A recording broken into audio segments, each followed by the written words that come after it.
My husband wanted to use my sister as a free surrogate, so I used his perfect brother instead. My husband always said he'd do anything to become a father, and I believed him. I just never imagined anything included my younger sister. We'd been trying for 3 years. Every negative test felt like a tiny funeral. I'd cry, Mark would sit beside me scrolling adoption sites like he was online shopping, sighing louder with every click. Then, at Thanksgiving, my sister Emma offered to be our surrogate. "I'd do anything for you," she said, squeezing my hand. "Family helps family." I watched Mark's eyes meet hers across the table. That should have been my first warning. The fertility clinic quoted us $30,000 for IVF. Mark immediately made a spreadsheet. Interest rates, loans, even selling his motorcycle. Then, one night over Chinese takeout, he put down his chapsticks and said, "What if we did it the traditional way?" I laughed. "What do you mean, traditional?" He leaned forward, dead serious. "We skip IVF. I just plant my seed directly in Emma. No medical costs, same result."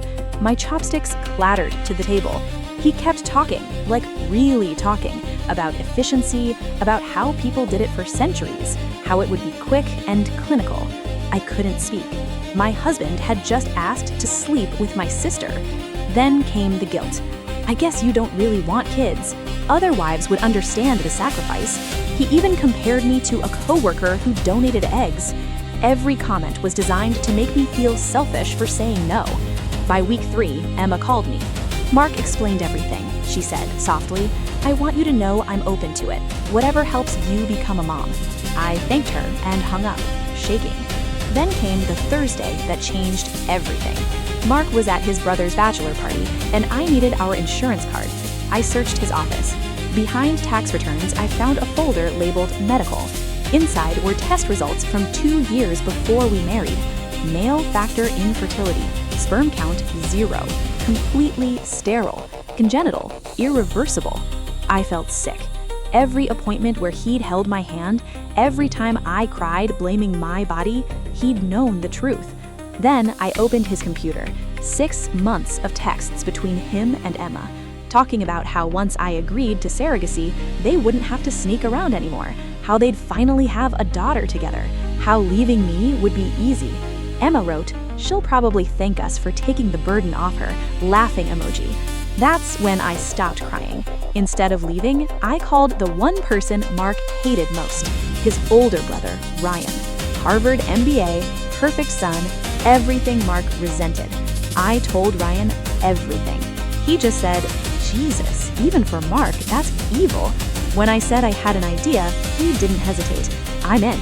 After that, I acted defeated. At breakfast, I told Mark, "You're right, we should be practical." His face lit up. That night, I asked him to come home for a serious talk. "I've been thinking about doing things traditionally," I said, "and I found someone." His face went white. "What do you mean, trying? You're infertile. Who?" "Oh," I said calmly, "turns out I'm perfectly fertile. I just needed someone with working equipment." I called upstairs. Ryan walked down, adjusting his tie. "Hey, little brother." Mark couldn't breathe. I laid his fertility report on the table. "You're sterile. You always were." Then I held up my phone. "I just sent Emma your medical records. She's finding out right now." His phone started buzzing. He screamed that I ruined his life. Ryan dragged him out. I filed for divorce the next morning. Emma dumped him the moment she learned the truth. Mark lost everything. I'm focusing on myself now, and honestly, I've never been happier. But sometimes I smile thinking about Mark lying awake at night, wondering if his perfect brother really did sleep with my wife, and whether I might be carrying his brother's baby.